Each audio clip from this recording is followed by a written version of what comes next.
Eh, Tenemos aquí al maestro Martínez Brizuela, Humberto Martínez Brizuela, quien nos hará favor de exponer la primera parte de la conferencia y le voy a dar la palabra. Nada más estamos tratando de enfocar la cámara. Ahora sí, adelante, maestro Martínez Brizuela, el micrófono es de usted. Bueno, buenas tardes y gracias a la generosidad de el compañero Valfre, director de la revista México Educativo, que nos permite transmitir esta conferencia. En primer lugar, soy Humberto Martínez Brizuela, soy miembro de la redacción del periódico El Trabajo. El periódico es un medio de comunicación que está abierto a las diferentes luchas de los trabajadores y de aquellos que pugnan por la democracia y la soberanía nacional, y además es el órgano de la Organización Socialista de Trabajadores, sección mexicana de la Cuarta Internacional. El primer elemento, brevemente, para tratar de enmarcar esta medida, esta iniciativa que tiene que ver con el Poder Judicial en nuestro país, hay que expresar que las sucesivas crisis del proceso de acumulación capitalista profundizan la contradicción estructural entre democracia y capitalismo. Actualmente, los intentos o las recuperaciones de la acumulación de capital a escala mundial dependen más y más de medidas que podemos calificar de brutales, de reducción de salarios y de derechos, con el intento de recomponer la tasa de ganancia del sistema. Esas medidas incluyen desde reducciones nominales y reales del salario, la precarización de los derechos laborales, hasta las privatizaciones en grandes escalas que se dan de manera, pudiéramos llamar, salvaje, reducción de los servicios públicos para garantizar la reducción de impuestos a los capitalistas, y todas estas medidas entran en conflicto con las formas democrático-burguesas clásicas de organización del Estado. Esas medidas pretenden reducir al máximo posible los instrumentos aún limitados de la propia democracia liberal, y se sustenta también en la creación de organismos autónomos, como se ha dado, por ejemplo, con los bancos centrales en prácticamente todos los países. Este conflicto entre democracia y capitalismo se puede acentuar dadas las perspectivas de crecimiento. En este año, el crecimiento mundial de las economías capitalistas será frágil y se espera una desaceleración mayor el próximo año. En nuestro caso, también estamos en esa situación de una paulatina caída en el crecimiento a medida que transcurren los trimestres de este año, y entre paréntesis tenemos un problema crítico porque se prevé un déficit público de entre 650,000 y 700,000 millones de pesos, según si se considera el monto de las nuevas ayudas sociales o no. De manera general, en el mundo capitalista se encuentran más y más políticas que preconizan el corporativismo y la cooperación de los sindicatos con los patrones, el uso de legislaciones como el artículo 49.3 de Francia, que permite al gobierno gobernar por decreto. Y en esta situación, pues también es necesario analizar el papel que desempeñan las directrices belicistas, armamentistas, En este caso, entre los días 9 y 10 de julio, se reunió la OTAN, que ya tiene ahora 32 miembros, y se juntaron también otros que no lo son, como Japón, Australia, Corea del Sur y Nueva Zelanda. Este organismo, pues prácticamente pregona, propulsa la guerra, particular en el caso de Ucrania. Frente a esta situación que incluye también el genocidio en Israel por parte del gobierno de Estados Unidos por conducto del gobierno sionista de Israel, me parece que son expresiones de políticas que pretenden corporativizar, militarizar a las sociedades, negar los derechos de los trabajadores y de los pueblos en general. Hay que decir que frente a esta situación, la respuesta de los pueblos está presente y, por ejemplo, en estos días hemos visto la caída ya o próxima de gobiernos empecinados en esta carrera armamentista y en apoyar estos genocidios, como es el caso de Francia principalmente, también en Alemania, en Gran Bretaña.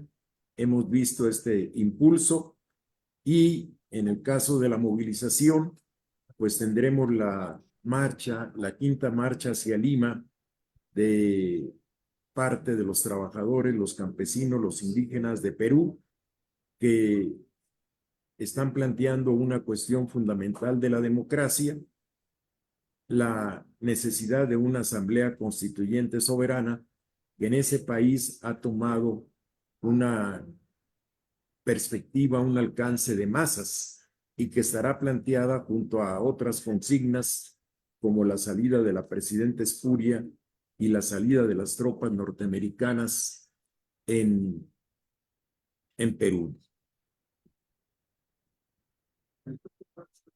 Creo entonces que en este contexto mundial o en estos trazos de la situación mundial, es necesario analizar lo que se plantea aquí en nuestro país, empezando por el hecho de que, pues, esta iniciativa que afecta al Poder Judicial, podemos decir que tiene el mandato de 36 millones de personas que votaron por Morena y particularmente por la hoy presidenta virtual electa, como dicen, Claudia Sheinbaum. Esto, claro que además se plantea como un voto que me parece expresa la necesidad de un cambio profundo, expresa la necesidad de la democracia y la soberanía y la necesidad de lograr un Estado al servicio de las clases trabajadoras y de la población oprimida.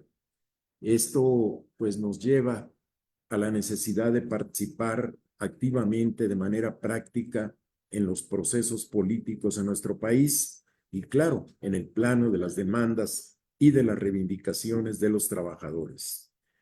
Respecto a la cuestión de las instituciones, ya López Obrador en 2016 había abierto un camino de reflexión, cuando menos a una capa de trabajadores y de la población en general, con aquella famosa frase de al diablo con sus instituciones y la posterior convocatoria a mesas de trabajo para discutir sobre la perspectiva de una asamblea constituyente. Es en ese marco que busco expresar el respaldo a esta iniciativa de ley en el marco de abrir también la discusión necesaria sobre una asamblea constituyente, empezar la reflexión sobre esta perspectiva. Hoy, López Obrador, el 5 de febrero, pues da un paso que podemos llamar, siguiendo su lenguaje que expresó en 2019, el 5 de febrero, con una medida parcial. Volveremos sobre esta importante frase. Ahora se trata de la reforma del Poder Judicial. Es la reforma, hasta cierto punto, de una de las partes del Estado. Aquí también quisiera subrayar lo siguiente. Es un Estado que fue forjado por los priistas a lo largo de décadas, un Estado que gira alrededor de la figura presidencial y podemos decir también alrededor de la intromisión permanente del imperialismo norteamericano. Un Estado que ya no corresponde, que no corresponde desde hace tiempo ni a las necesidades de los capitalistas, ni a las necesidades de la población. Nosotros, en el periódico El Trabajo y con las organizaciones con las cuales hemos entablado un diálogo, que le llamamos diálogo de trabajadoras y trabajadores, respaldamos la iniciativa de ley del 5 de febrero relativa a incorporar en la Constitución salvaguardas y mecanismos democráticos que permitan a la ciudadanía participar activamente en los procesos de elección de las personas ministras de la Suprema Corte de Justicia de la Nación, magistradas, Bueno, ya pude. juezas de distrito Sí. y las personas magistradas del Tribunal Electoral Ponle del un Poder ratito, Judicial bye. de la Federación, así como de quienes integran los órganos de disciplina del Poder Judicial de la Federación. La iniciativa propone también modificar el diseño y la estructura de los órganos administrativos y disciplinarios del Poder Judicial, desligar la función jurisdiccional de las tareas estrictamente administrativas que inciden en el nombramiento y formación de jueces y magistrados, la creación de nuevos órganos jurisdiccionales, el manejo del presupuesto de toda la estructura del Poder Judicial, que incluye la desaparición de los fideicomisos y la reducción de los salarios hasta el nivel del ingreso del presidente, además de las funciones sancionadoras y de disciplina del personal que hoy se encuentran a cargo de la presidencia de la Suprema Corte de Justicia de la Nación y de consejeras y consejeros de la Judicatura. Me parece necesario retener una frase de la iniciativa. Dice que pretende romper con la inercia. La iniciativa se dirige en este sentido, desde su perspectiva, a romper con la inercia de los acuerdos cupulares, donde las ministras y los ministros, magistrados y jueces no eran, podemos decir, no son responsables ante la ciudadanía, sino ante quienes los propusieron en el cargo, orientando sus decisiones a la protección y defensa de intereses personales y de grupos y de intereses fácticos. Estos intereses fácticos, grupos e intereses fácticos, los llamaba Ferdinand Lasalle en su libro ¿Qué es una constitución? Factores reales de poder. En el caso de nuestro país, incluye a las cámaras patronales, los medios de comunicación y los partidos políticos de derecha, así como a las empresas norteamericanas que, por ejemplo, amagaron con la caída del peso frente al dólar en un momento dado y la amenaza de retirar inversiones. Y también incluye al gobierno de Estados Unidos, que ahora se entrometió en este asunto del cambio del poder, de la legislación del Poder Judicial mediante la DEA, según denuncia del presidente López Obrador. Claro, también incluye a las organizaciones políticas y sindicales de los trabajadores. Nosotros, entonces, respaldamos esa iniciativa con base en que se respeten los derechos de los trabajadores de ese sector. Nosotros tomamos la expresión romper con la inercia en el sentido de que la iniciativa puede interesar elementos de la clase trabajadora y de la población, de tal modo que se rompa la inercia a que han sido condenados durante el régimen priista de no participar en la lucha política, en el debate político, en la organización política independiente, más allá de asistir a votar. Respaldamos la propuesta para luchar contra la derecha y sus patrocinadores, que son las empresas y las agencias del gobierno de Estados Unidos, es decir, para luchar contra el imperialismo. La respaldamos porque abre una pequeña brecha en el edificio antidemocrático de instituciones que fue construido por el PRI, primero con sus solas fuerzas y luego con la ayuda del PAN y del PRD. Una expresión de esto fue el Pacto por México en los tiempos de Peña Nieto, en cuya ejecución participaron la presidencia, las cámaras legislativas y las instituciones judiciales. Y muchas de esas decisiones aún permanecen en vigor. En particular, en este caso, la Suprema Corte de Justicia convalidó la entrega de los recursos eléctricos y petroleros de la nación al capital privado y por ese camino al imperialismo norteamericano, y avaló contrarreformas como la de pensiones, en el caso del ISSSTE, la educativa laboral, etcétera. Respaldamos la propuesta de elección de jueces, magistrados y ministros precisamente por difundir entre los trabajadores la idea de que es necesario participar en la política. La respaldamos también porque abre la puerta para discutir sobre la necesidad de una asamblea constituyente soberana. Que el pueblo hable, dice la magistrada Berenice Ramírez Jiménez, presidenta del Tribunal Superior de Justicia. Ya Marx escribía al comentar las decisiones de la Comuna de París, el primer gobierno obrero de la historia. Los funcionarios de justicia en la Comuna se vieron desposeídos de la falsa independencia que solo servía para enmascarar su vil sumisión a todos los gobiernos sucesivos, a los cuales sucesivamente habían jurado fidelidad. Como el resto de los funcionarios públicos, los magistrados y jueces debían ser elegidos, responsabilizados mediante un mandato irrevocables. Por eso creemos que es necesario fomentar las asambleas, las reuniones, los debates en las organizaciones, en los sindicatos, en los movimientos populares, en los organismos políticos de izquierda, en particular con los compañeras y compañeros de Morena. Nosotros contribuimos a esa necesidad con una carta de respaldo a la elección de jueces, magistrados y ministros y con la convocatoria a una reunión de análisis y balance de esa iniciativa y de la situación política que tendremos el 12 de octubre. Ahora bien, las expresiones de la iniciativa son muy duras respecto a los miembros del Poder Judicial. Dice la iniciativa, privilegian los intereses de grupos de poder contrarios al interés público. El senador Ricardo Monreal tacha ese poder de opaco, deficiente, lento y burocrático. Se requiere, añade, una limpieza y una sacudida al Poder Judicial. Esas expresiones nos parece que son indicativas de algo más profundo.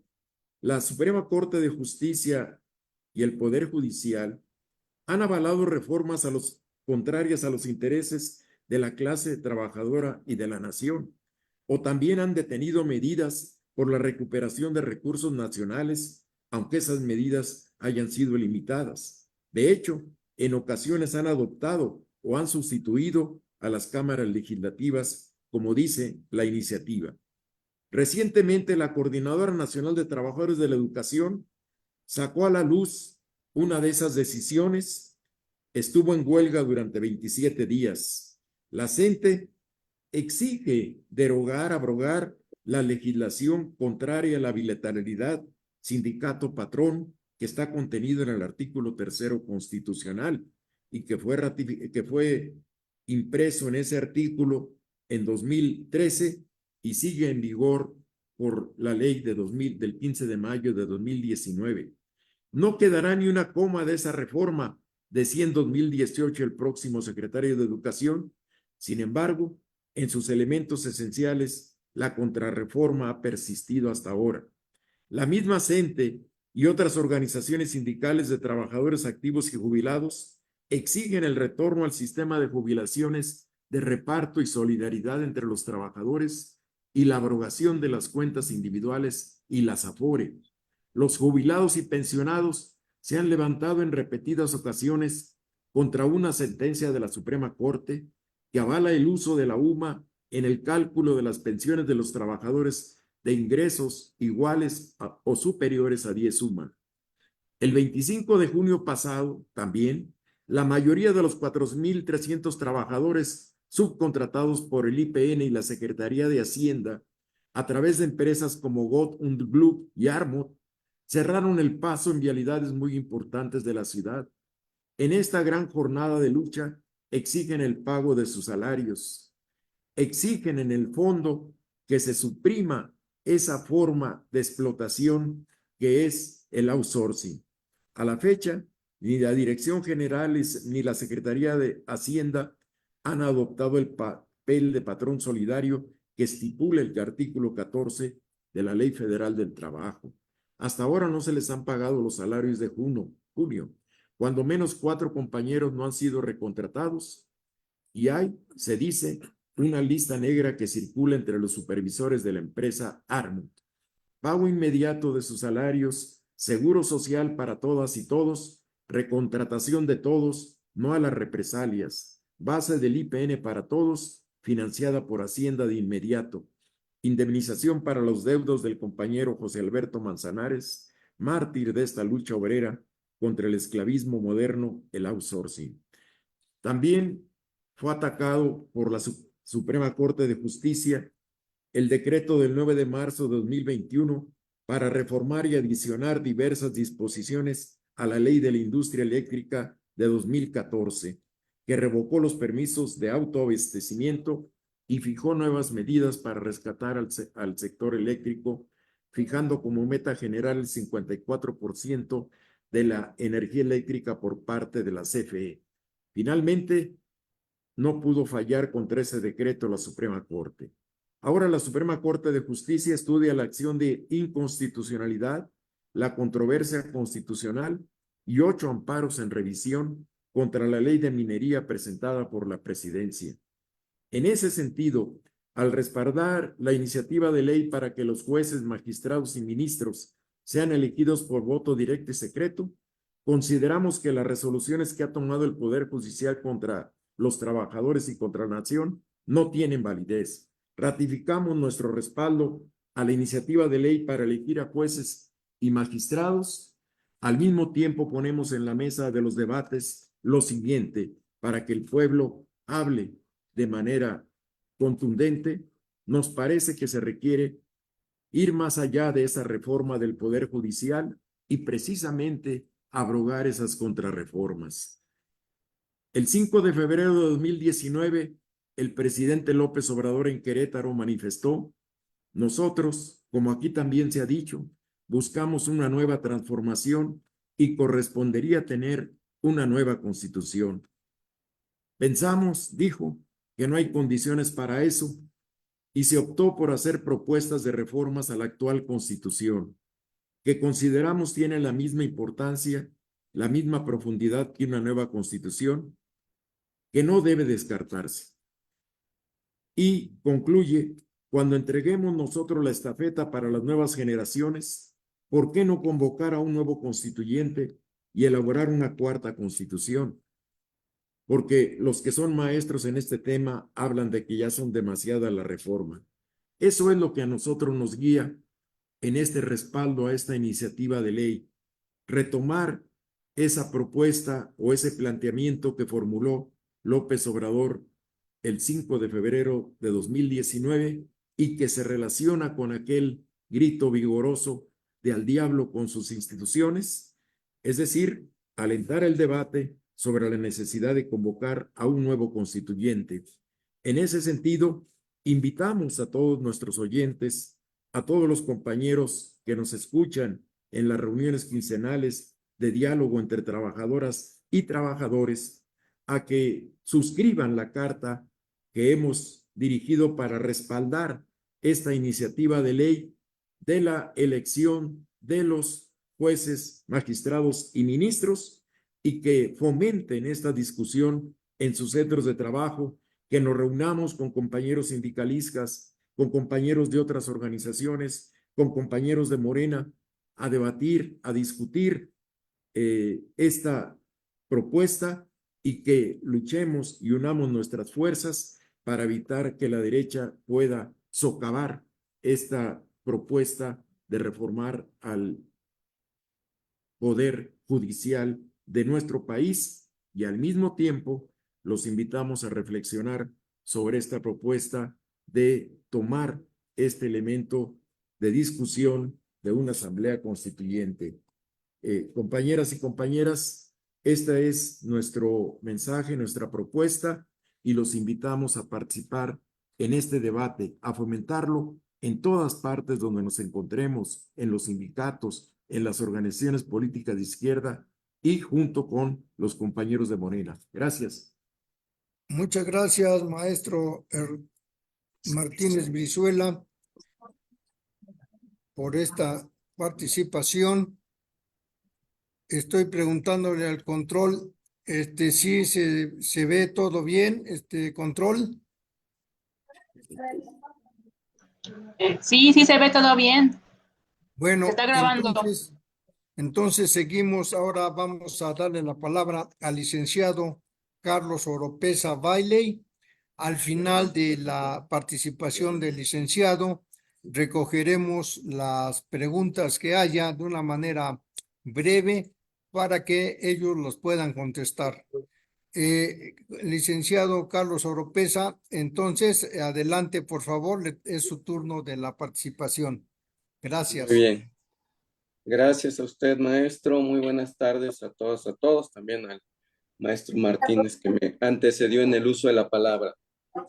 Miren, yo quisiera compartirles que este proceso reformista constitucional, que es muy importante, no solo a partir de la presentación que hizo el compañero presidente Andrés Manuel López Obrador el día 5 de febrero, quiero recordarles que en ese momento se presentó 20 iniciativas, de las cuales 18 tienen carácter de reforma constitucional y 2 tienen carácter de modificación a la legislación, o sea, leyes generales de orden federal.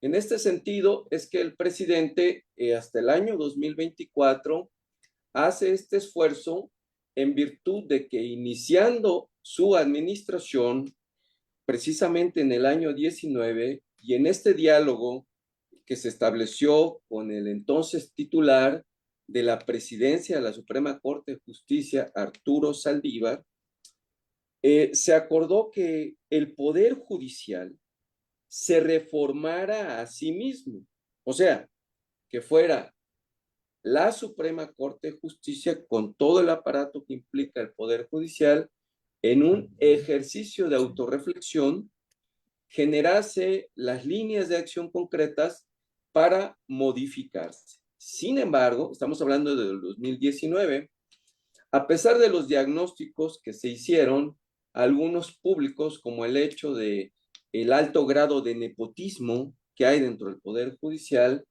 las acciones concretas fueron realmente pequeñas, de corto alcance y con gran rechazo de los propios integrantes de la Suprema Corte de Justicia.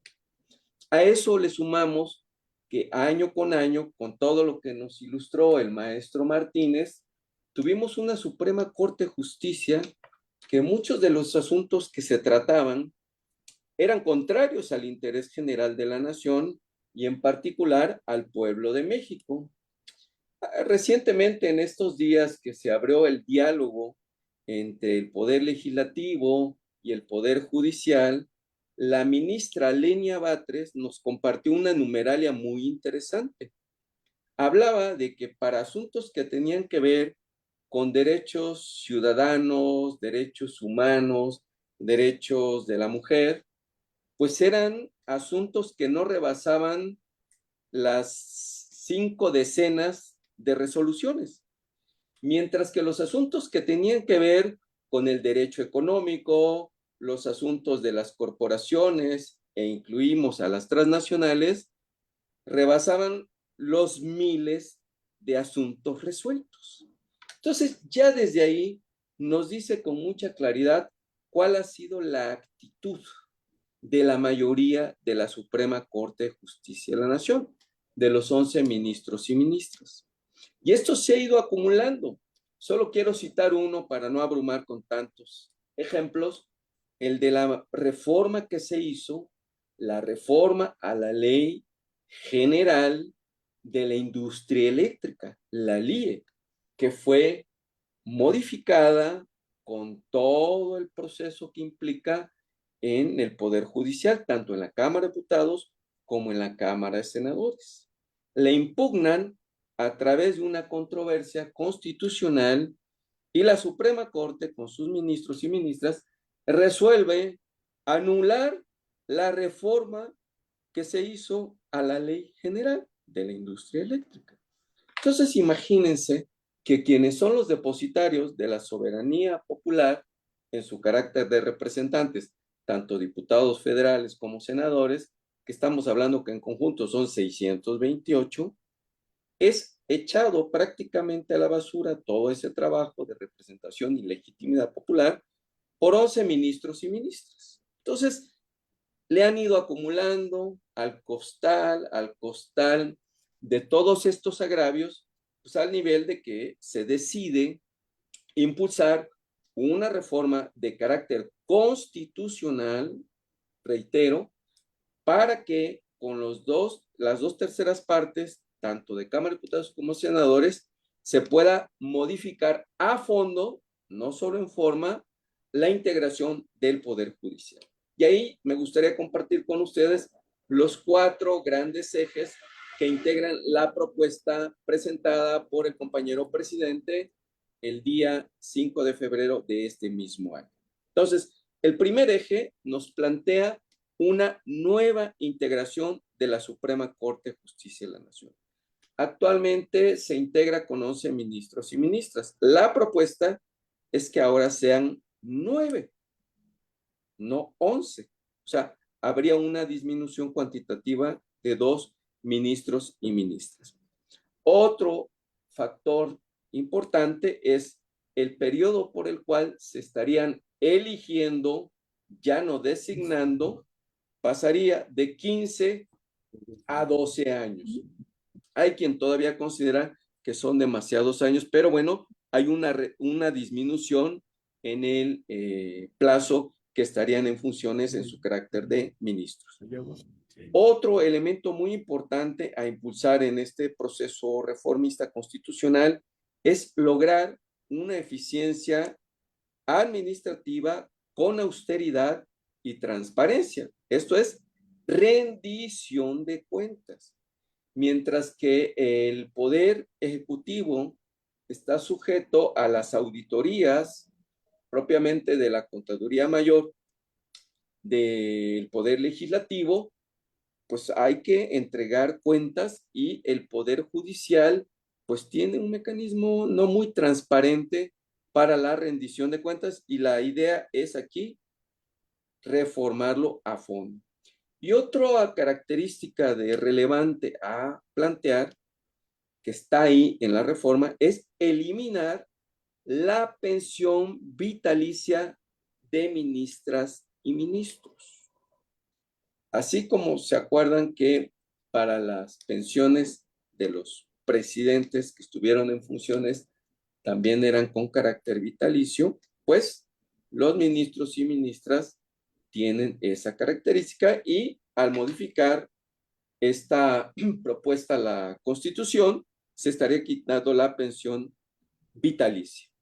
Ese sería a grandes rasgos el primer eje. Hay un segundo eje, que es el que ha generado mucho debate y diálogo en la sociedad, y si es importante, como dice el maestro Martínez, llevarlo a la discusión, a las instituciones educativas, a los sindicatos, a las organizaciones campesinas, sociales también. Y es que la reforma plantea la elección popular, que no designación como estaba en este momento, de ministros, magistrados y jueces. Ustedes preguntarán, y bueno, ¿de cuánto estamos hablando que sería la elección? Bueno, pues en el orden federal estamos hablando de 1,633. En los diálogos se dice, es que es demasiado, es que no se cuenta con la capacidad. Bueno, les doy el dato, que ustedes lo conocen. En este último proceso electoral que tuvimos en junio de este año, pues votamos por más de 20,000 cargos. Entonces, yo creo que sí se puede con 1,633. Entonces, aquí el planteamiento es que esa elección popular se desarrolle en el transcurso del año 2025. O sea, iniciando el siguiente año y que ya sería parte de el ejercicio constitucional del gobierno que estará encabezando la presidenta electa Claudia Sheinbaum Pardo. Pero el proceso no estaría evidentemente involucrado el Poder Ejecutivo, sino estaría a cargo del Instituto Nacional Electoral, hay que decirlo. El INE tendría la responsabilidad de llevar a cabo este proceso electivo. Se está planteando que para esta primera etapa se comience con 30 candidaturas paritarias que estarían propuestas, 10 por la titular del Poder Ejecutivo, otros 10 por el Poder Legislativo, 5 por la Cámara de Senadores, 5 por la Cámara de Diputados y otros 10 que serían a propuesta del propio Poder Judicial. En este proceso electivo también se plantea que los que hoy están en funciones puedan participar, o sea, no quedan eliminados de este proceso electoral del Poder Judicial, sino que quienes así lo decidan puedan participar y someterse a el soberano en esta propuesta de elecciones. Hay un tercer eje de la reforma que tiene que ver con la sustitución del Consejo de la Judicatura Federal. Hoy y desde hace muchos años, el presidente, ahora presidenta de la Suprema Corte de Justicia, además de ser la cabeza en la Suprema Corte de Justicia de la Nación, también era la máxima autoridad en el Consejo de la Judicatura. O sea, juez y parte. Y evidentemente no pasaba nada. Actualmente los magistrados que integran el Consejo de la Judicatura, pues tienen amarradas las manos porque dependen de la misma presidenta Piña, que es la titular de la Suprema Corte de Justicia de la Nación. Entonces, prácticamente se ha vuelto el Consejo de la Judicatura un órgano de ornato que le cuesta bastante a la nación, porque déjenme decirles que quienes integran el Consejo de la Judicatura tienen salarios homologados a la de los ministros de la Suprema Corte de Justicia de la Nación. Ahí, ¿qué plantea la reforma? Lo que plantea la reforma es que el Consejo de la Judicatura actual se ha sustituido en dos vertientes. Uno, el que se denomina el Tribunal de Disciplina Judicial, que estaría integrado ya no por 7 magistrados que hoy integran el Consejo de la Judicatura, sino estaría integrado por 5. Se disminuyen 2 y estarían por 6 años. O sea, también hay una reducción en su permanencia que es importante por 6 años y estos 5 también estarían sujetos a un proceso electivo. Y la otra rama tiene que ver con los asuntos de carácter administrativo, que sería un órgano de administración judicial que estaría integrado por 5 personas designadas, estas sí, designadas por 6 años. Entonces, vemos que hay una reducción en el periodo de permanencia de los responsables y además, tanto el Tribunal de Disciplina Judicial como este órgano administrativo ya no dependerían, eso es muy importante, de la presidencia de la Suprema Corte de Justicia de la Nación. Y hay un cuarto eje que cerraría este gran esfuerzo reformista que le denominamos lo que es las nuevas reglas procesales. Hay algunas materias en el derecho que han generado más que dolores de cabeza a la sociedad, sino ya definitivamente un gran rechazo.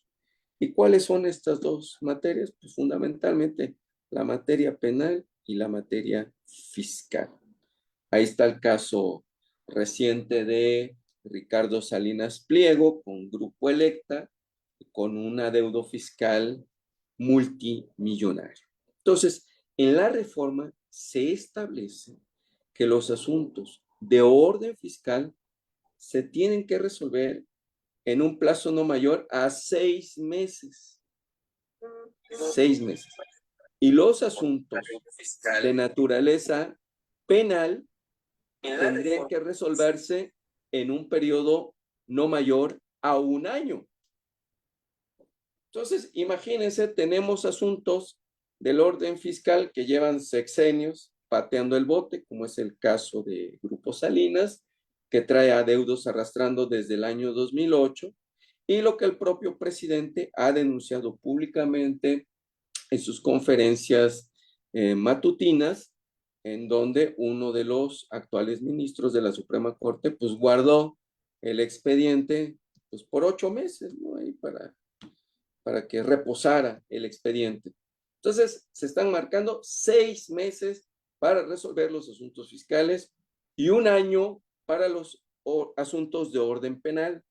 Y ahí está el caso del señor Vallarta, con el tema de Florence Cassés, los secuestros, el montaje, que es un asunto que lleva más de 14 años, pero así como ese asunto hay muchos más que rebasan el decenio de rezago, donde hay personas privadas de la libertad y que no hay sentencia condenatoria o absolutoria. Eso se estaría acabando con la reforma y eso es muy importante para la impartición de justicia.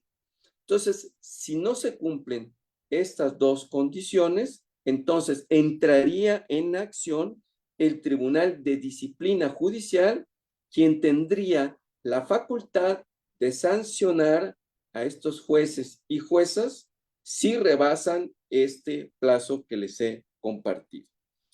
Hay otro asunto importante y que se menciona muy poco y que cuantitativamente es relevante. El caso de la justicia local.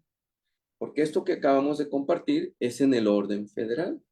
Pero cada entidad federativa tiene su Tribunal Superior de Justicia, tiene sus magistraturas, tiene jueces, y bueno, pues si le contabilizamos todos los magistrados y todos los jueces a nivel locales, ya estamos hablando de una cantidad mayor que rebasa los 17,000 y que también tendrían que hacer las modificaciones en las constituciones locales para ir homologando la reforma federal y aterrizarla en los propios procesos de cada una de las 32 entidades federativas. Y otro aspecto relevante en este cuarto eje de las nuevas reglas procesales, que también ya lo tocó el maestro Martínez, es el tema de los fideicomisos del Poder Judicial.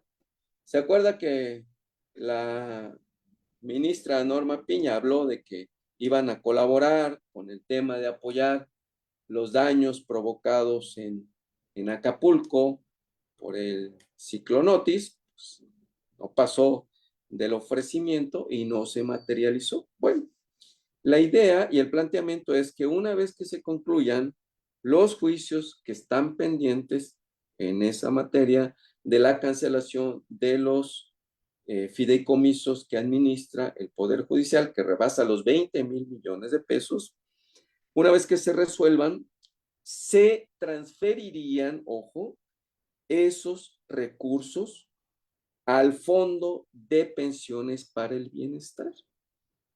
Que les recuerdo que antes de que terminara la legislatura 65 del Congreso de la Unión, en particular la Cámara de Diputados, se aprobó modificaciones a la ley de pensiones.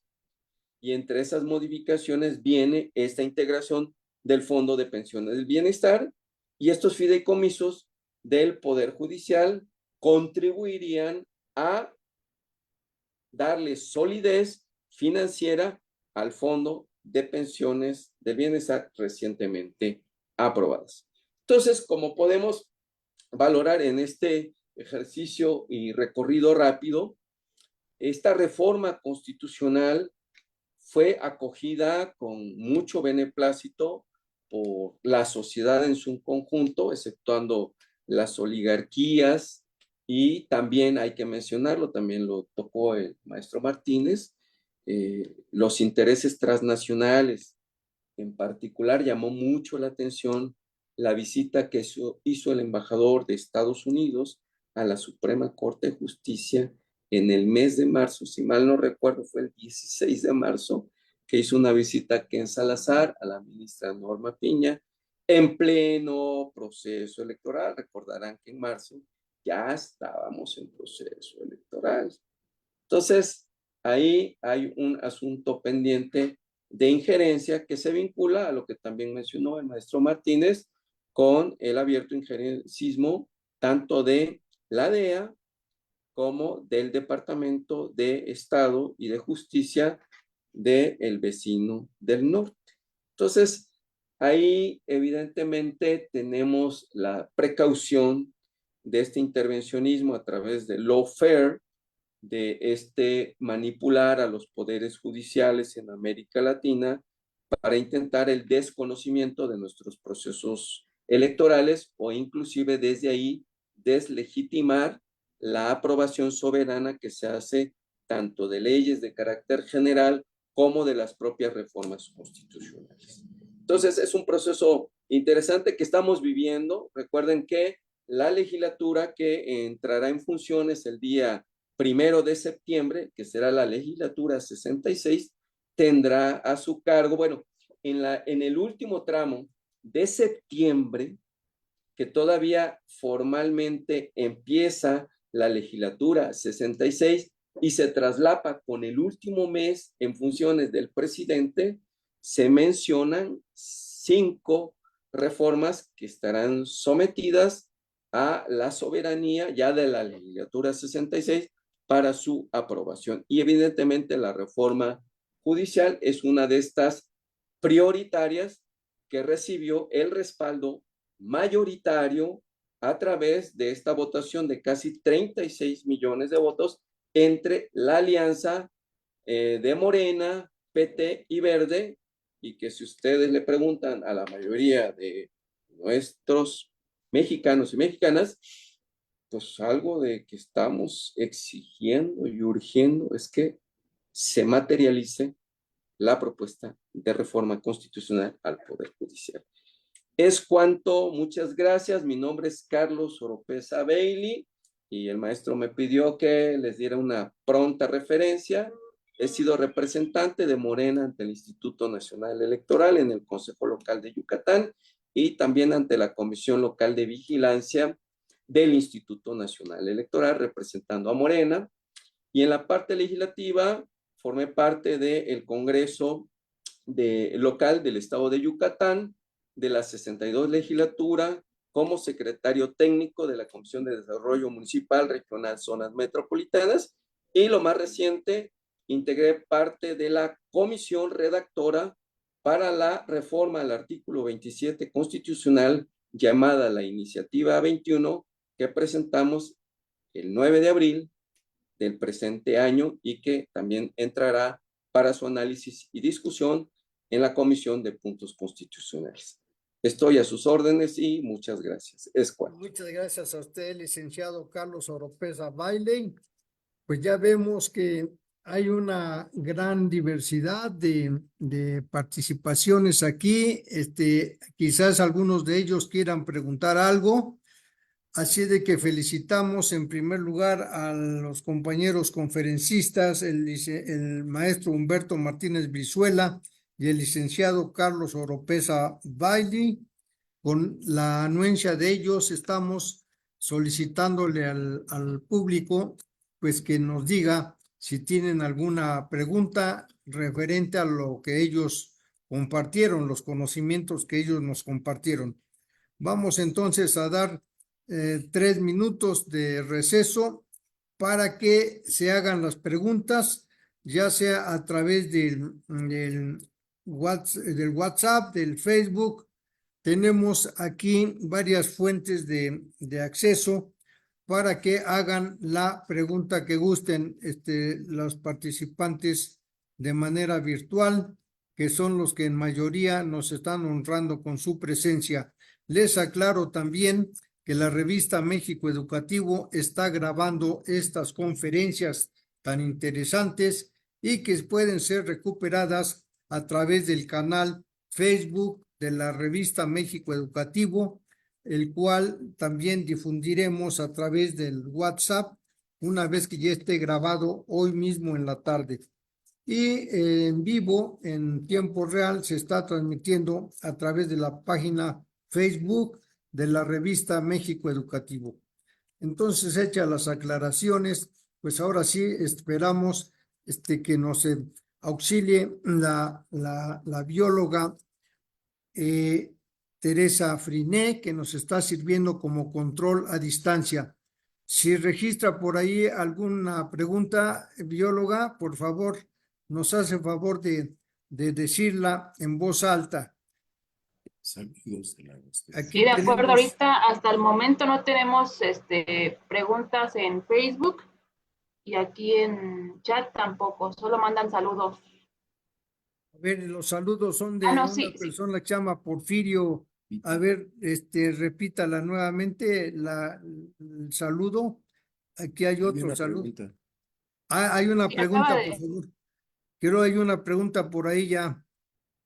Sí, acaba de llegar una pregunta.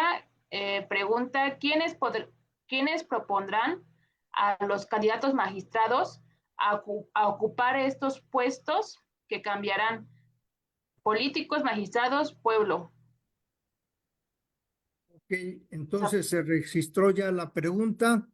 Ya se registró la pregunta, licenciado, Sí, sí, sí. para que nos llegue otra y así todas en conjunto se puedan organizar las respuestas. ¿Alguna otra pregunta tenemos por ahí, control? Aquí uno de los presentes.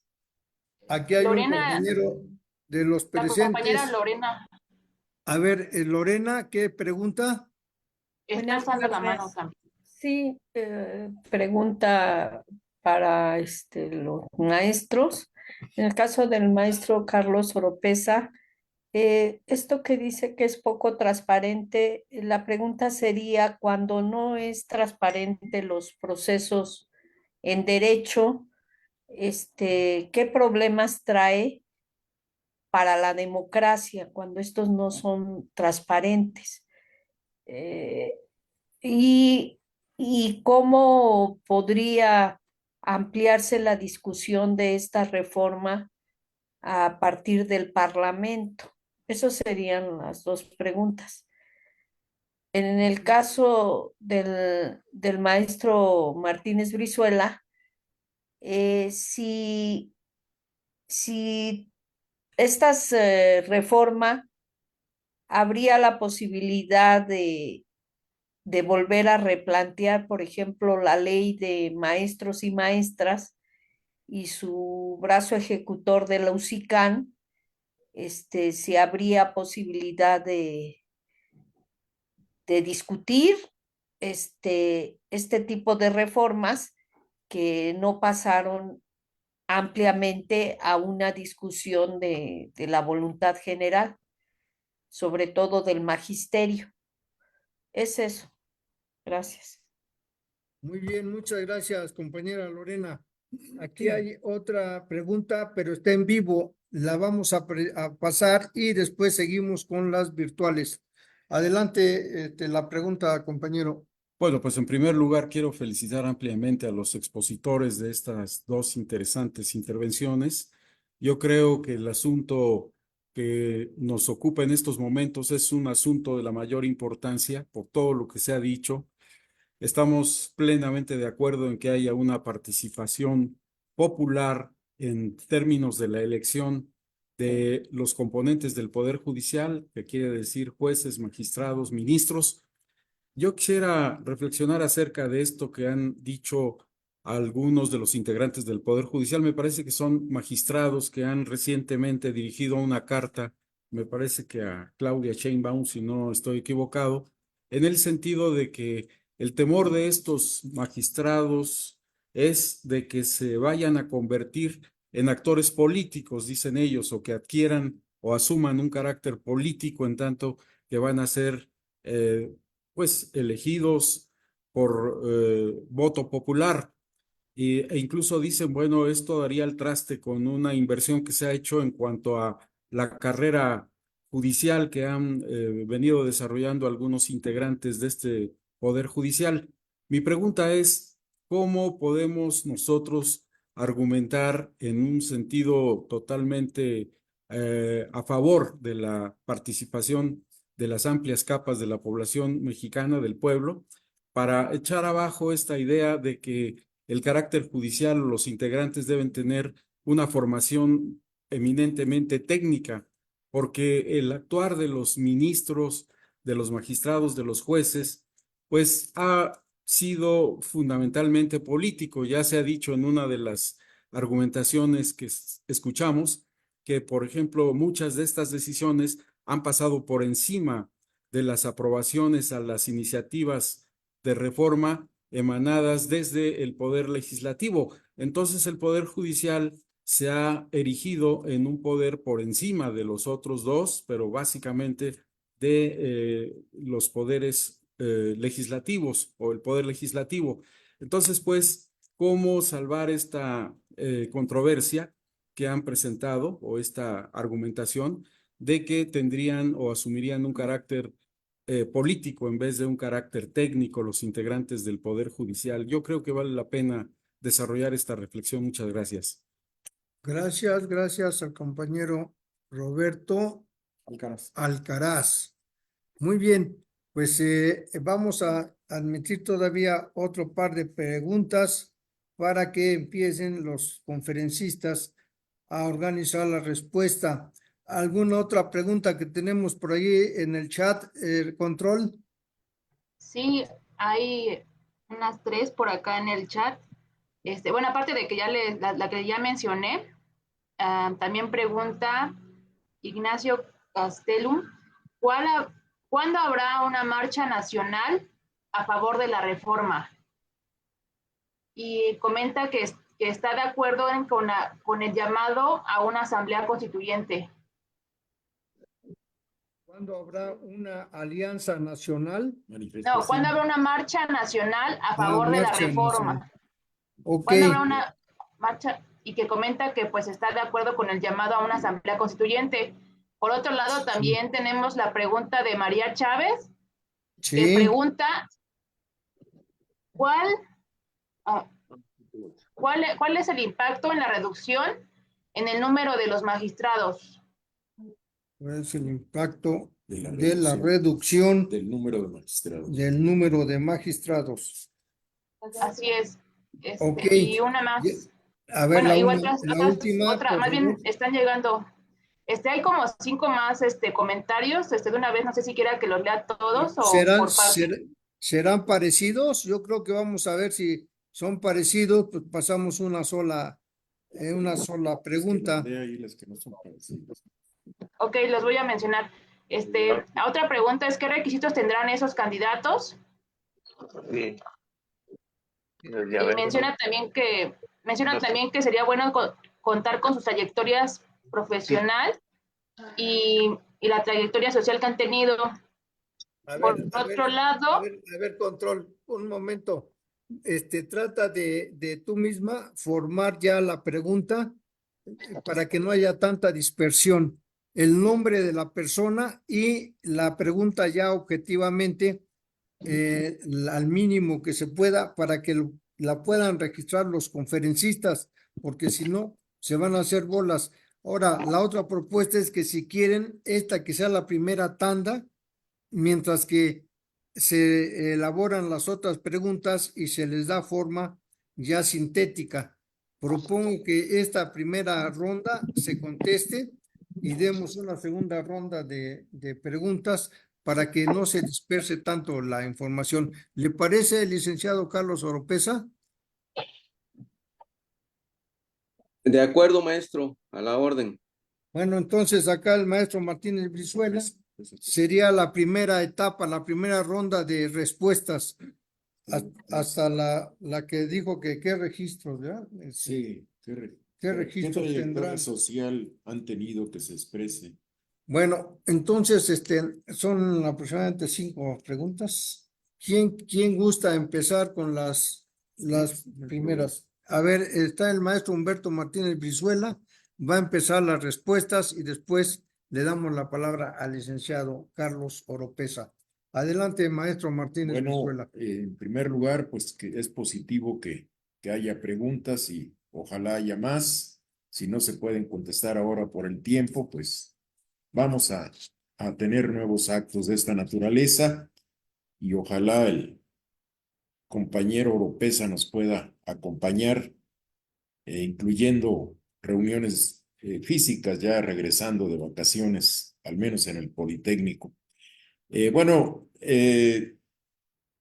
yo quiero referir a lo que preguntaba la compañera Lorena sobre esto de la UCICAM, la ley del servicio de la carrera de las maestras y maestros, que fue aprobada en 2019.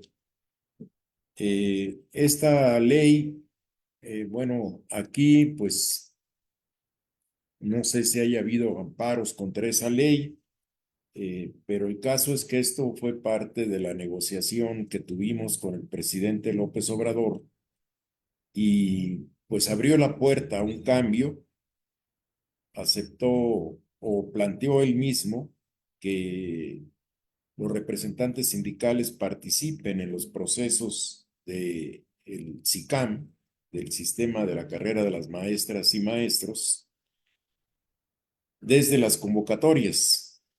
Sin embargo, al quedar la misma estructura de esa legislación, pues prácticamente los representantes sindicales tendrían que basarse en esa ley para actuar en esos procesos, lo que me parece sería un contrasentido. Acaba de anunciar la virtual presidenta electa que va a tomar este proceso. Declara que será una de sus primeras medidas. No sé en qué sentido o cuál será la profundidad de esta acción. Sin embargo, en los próximos días hay una reunión entre el presidente saliente, la virtual presidenta electa y los representantes, los miembros de la Comisión Nacional Única de Negociación de la Coordinadora Nacional. Entonces ahí tendremos oportunidad de saber hasta dónde llegaría una eventual reforma de este proceso que tanto lastima a los maestros, dado que no tienen ninguna participación en los procesos de escalafón y que tampoco pueden participar más que de oídas, digamos así, solamente con presencia, pero sin derecho a voto de los representantes sindicales. Les recuerdo que esto mismo es lo que está presente desde 1980 en el caso de los profesores de las universidades autónomas y que pues sería bueno iniciar también un movimiento ahora que se va a plantear este cambio en el sistema de la carrera de las maestras y maestros, o que posiblemente se presente ese cambio. En todo caso, la Coordinadora Nacional continuará luchando por su erradicación. Referente a las manifestaciones, bueno, eso creo que pues los miembros, los directivos de Morena actualmente están llamando a reuniones en diferentes partes del país, en los distritos electorales. Habrá que estar presente en esas discusiones, en esos debates y también por nuestra parte, pues tendremos que organizar reuniones como esta, buscar interesar a los maestras y maestros en el caso del sector educativo, pero también de otros sectores, creo yo en particular, porque esta ofensiva de la derecha va a continuar. Me llama la atención que todavía tengan, a tantos días de la elección, todavía está como virtual presidenta electa. Es decir, todavía no es presidenta electa, debido a que algunos jueces están considerando que hubo anomalías y están recibiendo quejas o amparos, cuando, pues, como se decía hace un momento por parte del licenciado, está la presencia de 36 millones de votos. Es algo parecido a lo que se está ocurriendo en Francia. Valga la pena recordar que allá también se pretende negar la mayoría a quien tuvo la mayoría. Aquí en este caso, pues no van a prosperar y allá yo creo que tampoco. Bueno, esas son las preguntas que yo puedo contestar y pues dejo aquí al licenciado Oropesa porque ya se nos fue el compañero. Bueno, ahorita regresa. Adelante, por favor. Gracias, maestro Martínez Brizuela. Pues si me permiten dar breve respuesta a los compañeros y compañeras que formularon. La compañera Lorena pregunta que quién propone las candidaturas que habrá para el Poder Judicial.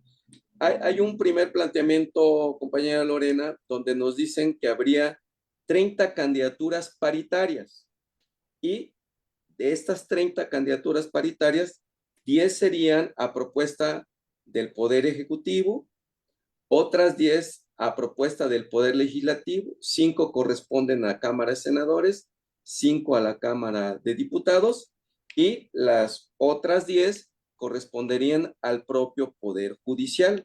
Digamos, en este primer proceso y en este ejercicio que señalas de parlamento abierto, pues se dice, bueno, es que no serían todos, sino un primer paquete. Bueno, pues ahí está el planteamiento concreto. También nos pregunta que si es poco transparente el ejercicio de los recursos del Poder Judicial. Sí, sí lo es, porque el Consejo de la Judicatura, como está amarrado, no ha podido darle rendición de cuentas a la nación. Yo no he visto ni he escuchado en todos estos años que el Consejo de la Judicatura de frente a la nación rinda un informe. Todo es interno. Y evidentemente en sesiones que ellos llaman sesiones públicas, pero recuerden que la Suprema Corte de Justicia se reserva algunas sesiones de orden de carácter privado. Por eso aprovecho tu pregunta para mencionar que dentro de la propuesta de reforma constitucional está que las 2 salas que hoy existen en la Suprema Corte se quiten y todos los asuntos se debatan en el Pleno y además todas las sesiones sean públicas. En cuanto a lo que nos plantea el compañero Roberto Alcaraz, muy al punto que ese ha sido como una especie de defensa institucional de quienes han ido por parte del Poder Judicial a decir, bueno, es que si optamos por este planteamiento, se van a volver políticos los jueces, ministros y magistrados. Yo les diría, ¿y a poco no tienen ya coloratura política los actuales? Yo creo que sí, en los hechos nos lo han demostrado. Pero bueno, el propósito no es ese, amigo Roberto, sino con mucha claridad, no van a ser postulados por ningún partido político, eso hay que decirlo. O sea, se despolitiza en la parte de las estructuras de los partidos y no serán a propuesta de partidos políticos. Como mencionamos en la pregunta de la compañera Lorena, son 10 propuestas Poder Ejecutivo, 10 para el Poder Legislativo y 10 para el Poder Judicial. Entonces, ahí no hay partidización de quienes vayan a representar este interés de un nuevo Poder Judicial. Y por otra parte, la cuestión de carácter técnico, que también lo argumentan mucho, compañero Roberto, y bueno, déjeme decirles, la propuesta no dice que no tengan méritos y experiencia en materia legal. Evidentemente está considerado que tengan un respaldo y experiencia, que sean egresados de la licenciatura de Derecho, que tengan la experiencia suficiente y necesaria para desempeñarse en los cargos. Entonces, esto de la carrera judicial que ellos argumentan Me parece que hay carreras judiciales en la abogacía, en el derecho, en paralelo al propio Poder Judicial. Y hay muchos litigantes. Habría también la posibilidad de quienes han ejercido el magisterio en la materia, pues que también puedan participar, los catedráticos que tienen gran conocimiento del derecho y que no han sido parte del Poder Judicial. Eso va a ventilar mucho los criterios y yo les compartiría, esta es opinión personal, no está incluido en la reforma, pero hay otros países que les denominan jueces legos y se permite que en los tribunales colegiados, donde concurren varios jueces, no solo sean jueces que estudiaron derecho, ojo, hay jueces que estudiaron otras disciplinas, sociólogos, psicólogos, criminólogos de otras disciplinas por la naturaleza de los asuntos que se tratan y por eso se integran tribunales colegiados, para que no solo prevalezca a los conocedores del derecho, a quienes han practicado el derecho, sino también tengamos las otras opiniones que son importantes.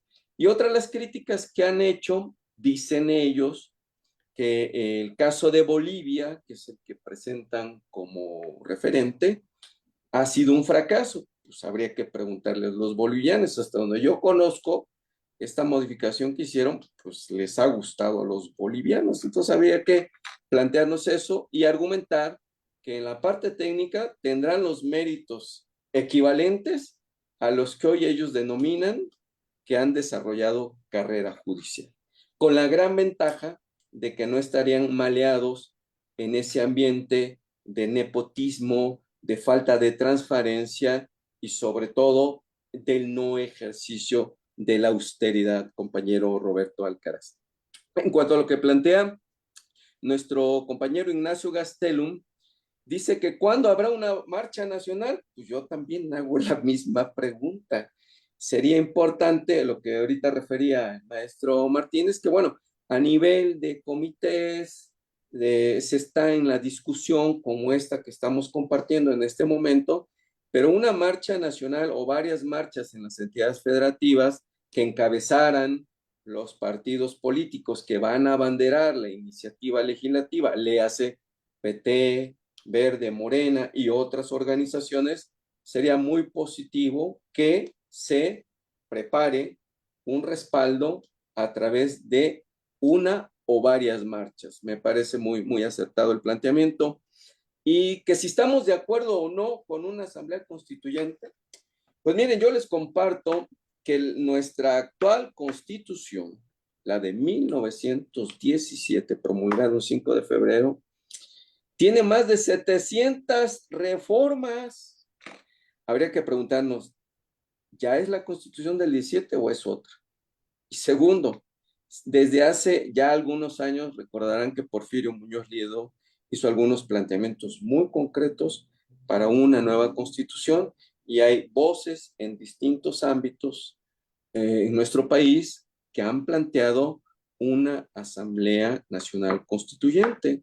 Haciendo un ejercicio de derecho internacional comparado, tenemos hoy en proceso el caso de Chile, que ha sometido a consulta popular su reforma constitucional, que ha sido votada en contra, por cierto, pero se ha sometido a la soberanía popular, una nueva constitución para Chile y los casos que tenemos de nuevas constituciones relativamente recientes en Ecuador, de la Revolución Ciudadana, en Venezuela, con la Revolución Bolivariana, y también tenemos que en Bolivia hubo un fenómeno y un efecto reformista constitucional importante. Entonces, sí hay referentes y habría, como lo menciona el maestro, en 2019,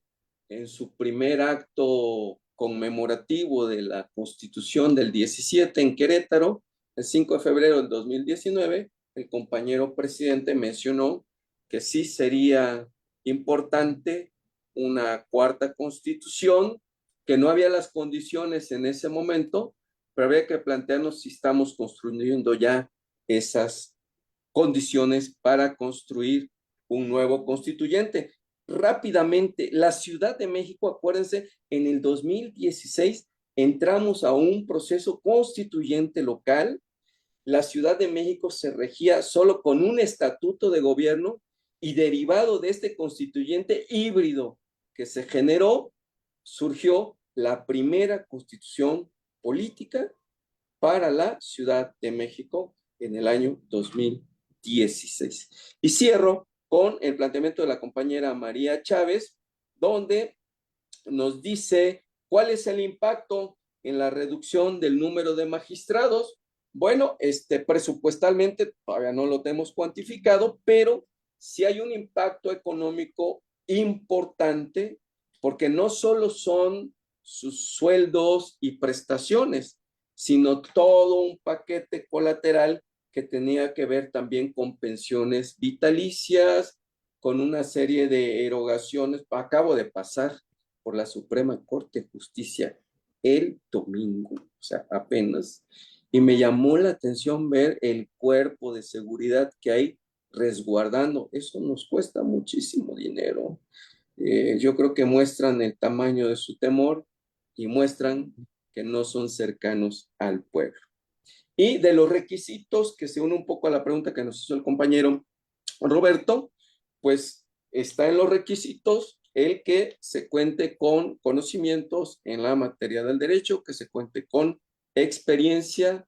Ya les comenté, no se está proponiendo que participen personas que tengan méritos profesionales inferiores a los que hoy tienen los que han desarrollado la carrera judicial, pero se abre el horizonte para que participen otros practicantes del derecho por la vía independiente, el ejercicio profesional independiente, y también muy importante por la vía académica, que seguramente le dará nuevos aires a la impartición de justicia. Es cuanto por mi parte. Gracias. Muchas gracias, licenciado Carlos Oropesa. Volvemos ahora entonces con nuestro control. Está por ahí, bióloga. Déjese ver para que Sí, nos diga. bueno, ahorita Porfirio Vite dice que quiere participar. Bueno, que dígale Así que que muy tengo una breve, pregunta. porque estamos en etapa de preguntas, nada más que con mucha brevedad diga lo que quiere decir. Adelante, compañero Porfirio. Gracias, pues primeramente un saludo desde Hidalgo, desde la Huasteca hidalguense. Muy acertadas las participaciones. Yo creo que lo más importante es de todo lo que se ha dicho, porque se ha hablado de la reforma judicial principalmente, pero lo que llevamos a la conclusión es que sí se necesita una reforma constituyente general, ¿sí? Por las modificaciones que se le han hecho y porque pues hay varias situaciones en las que tendríamos que pues cambiar. Por ejemplo, la electoral. En el caso de las pluris, que pues la verdad, estamos manteniendo a tanto político que pues no se ha ganado lugar. No es por una elección del pueblo, sino ya por acuerdos que desde antes, pues avalaron. Respecto, por ejemplo, a la reforma agraria, pues se sigue cada día privatizando los ejidos. Ahora sí los campesinos pues son los que batallan con su situación económica y tienden a vender sus tierras, y ahorita pues han sido acaparados por prácticamente, podemos decir, la aristocracia campesina. Respecto a la educativa, ya decían por ahí algunas preguntas. Una reforma educativa completa con la amplia participación de los maestros, yo digo de a pie porque somos los de Frente a Grupo. Yo tengo 32 años de servicio con y somos los que tenemos que participar. Tenemos, por ejemplo, la política. Bueno, si hablamos de la reforma educativa, pues se entrelaza con la cuestión Compañero política. Porfirio, el ¿Sí? tema es el que hay que centrarnos. ¿Tiene alguna pregunta que hacer sobre el No, tema? yo nada más decía de manera general, porque sí entra todo a la reforma constituyente. Tendríamos que buscarle la forma. Ustedes que son que han sido representantes populares, buscarle. La tirada es esa, porque si no, nos quedamos a medias. Entonces, nada más sería eso. Gracias. Una reforma constituyente. Muy bien. Muchas Sí, gracias. Elbert. Pasemos a otra pregunta, por favor. Vamos a dar la palabra a Control. Adelante, Control, por favor, díganos qué otras preguntas hay para que la contesten los compañeros, porque el tiempo Sí, también se está me cortando. me parece que ya ahorita con lo que comentaron, respondiendo a las preguntas anteriores, ya se cubrieron, ahora sí que los comentarios que habían mencionado, porque sí eran referentes a la cuestión que ya contestaron. Ok. Bueno, pues entonces yo creo que les damos las gracias. Hay una felicitación por aquí. Léala, por favor, bióloga. De Oscar Valdenebro dice que no De se Oscar prepara. Valdenebro. Hay también por ahí un mensaje. Léalo, por favor. A ver, Oscar Valdenero comentó que está preguntando al maestro Oropesa que cómo van a evitar el coperas o cuello. Ok. Esa es una pregunta que dice que está solicitando. Bueno, ¿alguna otra pregunta por ahí, Control, para que vayamos cerrando la lista? Las felicitaciones por parte de Lorena, que felicita a los ponentes. Por otro lado, también mandan saludos y buena conferencia. Bueno, sí, la pregunta que hace compañero Oscar también es la que ya les comenté. Y pues igual habían mencionado una que era sobre las fiscalías, igual cómo se les podría tomar en cuenta para participar a candidatos a ocupar cargos de los magistrados que serán cambiados. A ver, hay uno aquí que dice doctor de Elbert. El de Elbert dice ahí para todos, es una especie de mensaje. Vuélvalo a poner, compañero Elbert. Elbert dice que cómo se les hará llegar a las comunidades alejadas que no cuentan con internet o medios de comunicación este tipo de iniciativas de reforma. Bueno, está bien, yo creo que ya con eso cerramos, ya estamos en los tiempos. Le agradecemos entonces a todos los que hicieron preguntas e incluso la compañera que felicitó, nosotros también nos aunamos a esa felicitación a los conferencistas, pero entonces ya la lista definitiva de preguntas se acaba de cerrar. Así Bueno, de igual que, Oscar comentó que las fiscalías son una parte importante en la impartición de justicia y los expedientes mal integrados por las fiscalías son el pan de cada día. Así que, pues él pregunta que cómo se modificarán las fiscalías. ok, y por ahí le dieron una última al licenciado Carlos Oropesa, ahí la acaban de poner.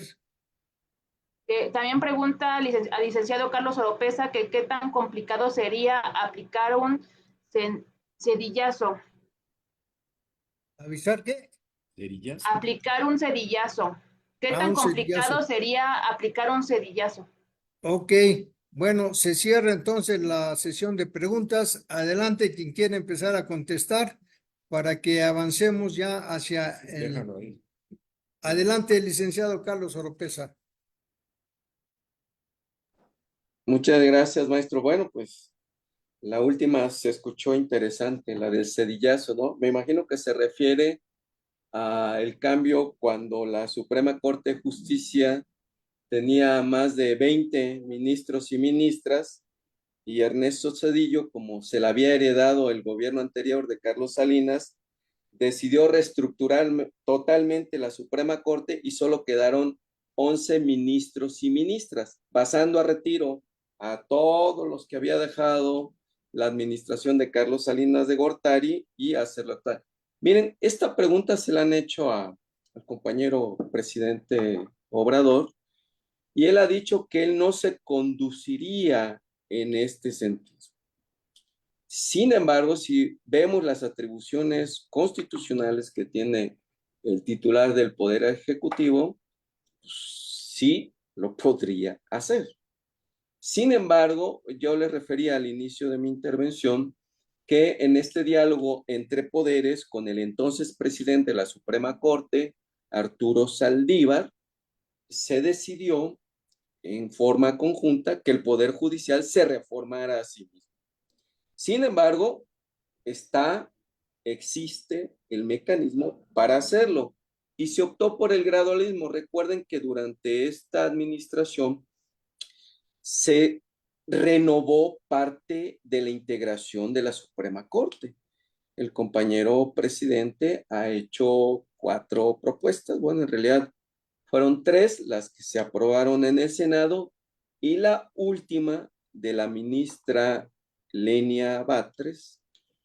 Ella entró por el mecanismo constitucional después de haber sido rechazada la terna que envió el presidente al Senado, pues el presidente tiene la facultad de designar a la ministra y la más reciente es la ministra Lenia Batres.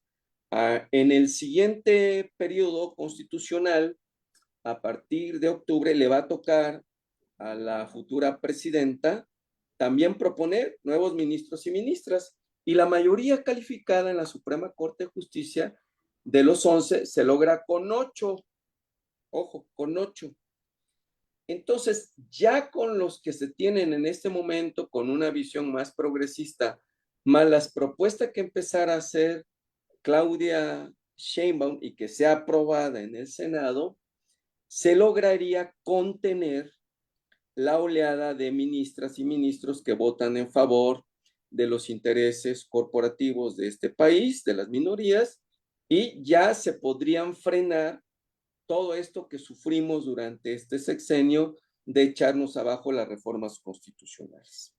Bueno, en cuanto a lo que nos plantea el compañero Porfirio, allá desde la Huasteca hidalguense, sí, mira, la reforma constitucional del Poder Judicial es un paquete bien importante, pero no solo se va a reformar ahí. Yo les comenté que participé en la comisión redactora de la reforma del artículo 27 sobre lo que tú mencionaste de la reforma salinista del año 92 que tendió a la privatización del ejido.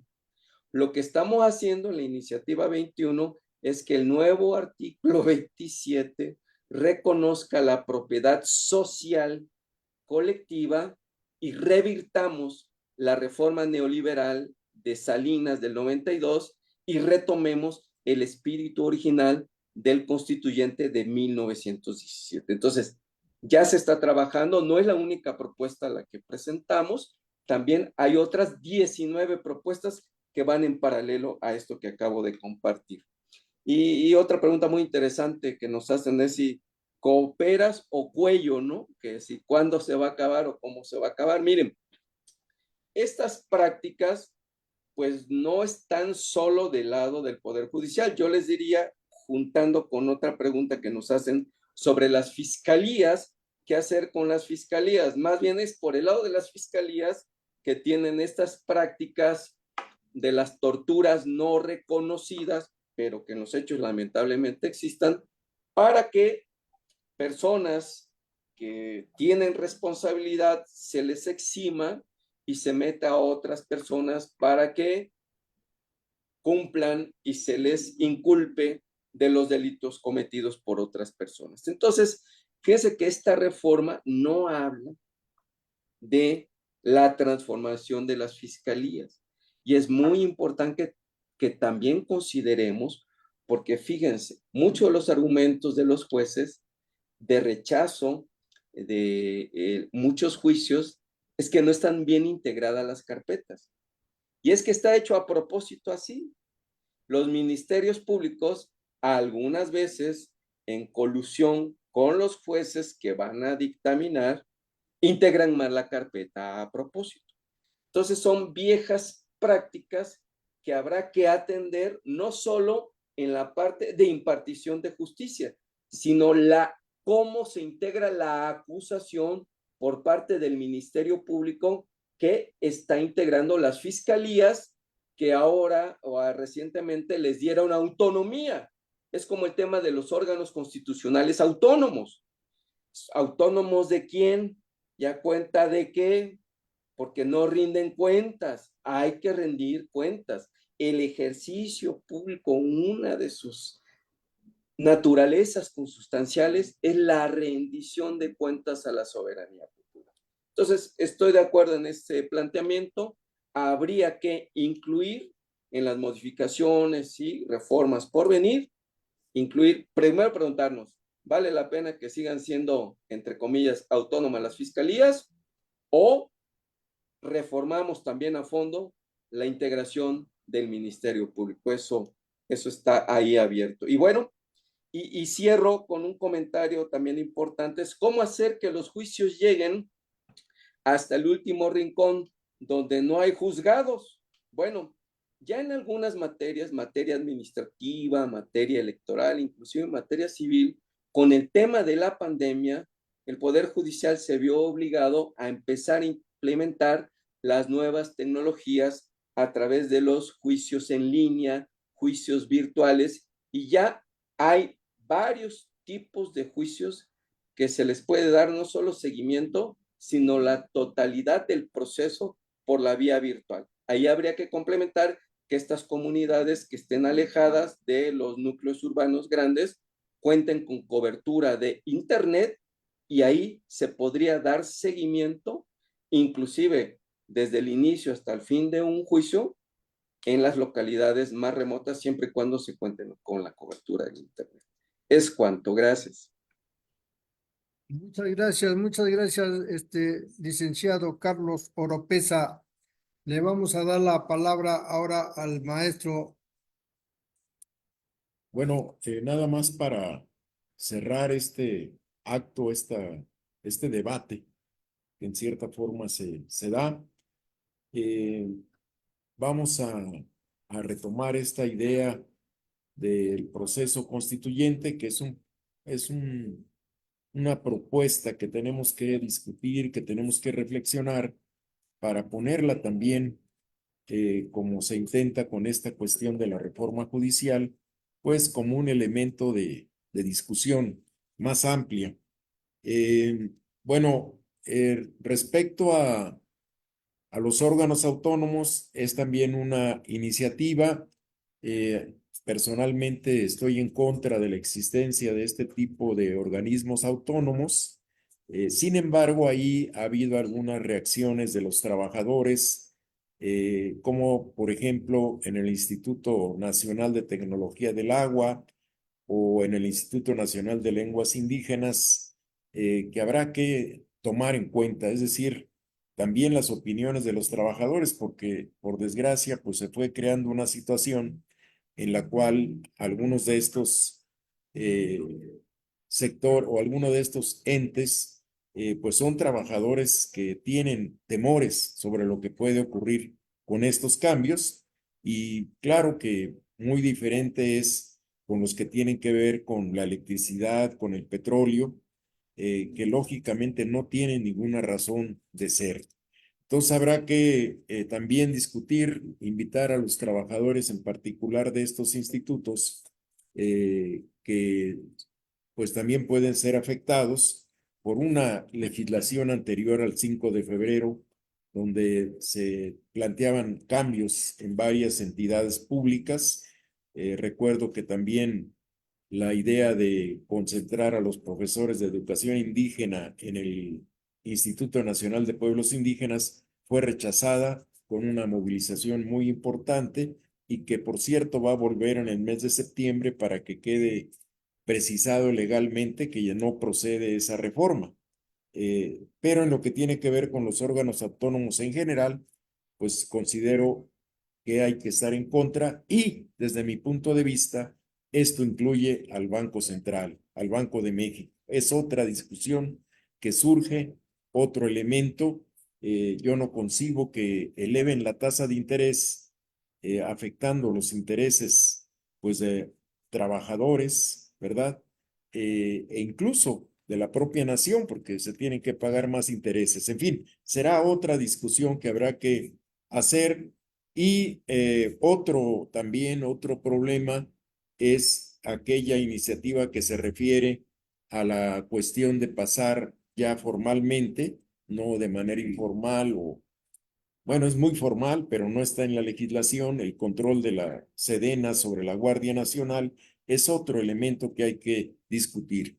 Por lo pronto, compañeras y compañeras, respaldamos contundentemente la iniciativa de ley sobre la elección de los jueces, magistrados y ministros y los llamamos a discutir esta cuestión al mismo tiempo que se reflexiona sobre todas las fallos o jurisprudencias que tomaron en contra de los trabajadores y de la nación, que procuremos que también se convierta en un pliego de demandas o en parte de un pliego de demandas, de peticiones a la nueva presidenta, en este espíritu que planteó el 2 de junio de un cambio profundo. Y finalmente les invitamos a respaldar la carta en apoyo a esta reforma y a contactarse con nosotros para tener una reunión el 12 de octubre. Muchas gracias y hasta luego. Muchas gracias, licenciado Oropesa, y estamos en contacto para nuevas acciones. Bien, pues entonces vamos a agradecer a nombre de la revista México Educativo a los conferencistas de este gran tema que se está presentando. También el periódico El trabajo. El Trabajo, y pues a todos ustedes, los que hayan participado, los que hayan enviado sus preguntas, quizás quedaban por ahí algunos pendientes todavía, pero como ya dijeron los conferencistas, se verá en otra ocasión. Desde luego retomaremos todas las preguntas de ustedes. Por el momento, vuelvo a insistir, van a poder recuperar esta conferencia que quedó grabada a través del canal YouTube de la revista México Educativo. Búsquenlo en cualquiera de las pantallas o en cualquier celular para que ya hoy en la tarde ya va a estar grabado y subido al canal. Y en tiempo real, pues se proyectó a través de la página Facebook también de la revista México Educativo. Es lo que podemos ofrecer y es lo que ofrecemos a los interesados, a los ciudadanos que tienen conciencia de lo que está pasando en nuestro país y desde luego a las personalidades que nos dan sus conocimientos para poder ir borrando poco a poco todas las dudas que tengamos. Gracias a nombre de la revista y gracias a nombre de los compañeros presentes de manera virtual y de manera presencial. Hasta luego. Hasta luego. Hasta luego, muchas gracias Gracias, por la gracias. invitación. Saludos a todos. Hasta la próxima. Hasta la próxima. Muchas gracias. Gracias.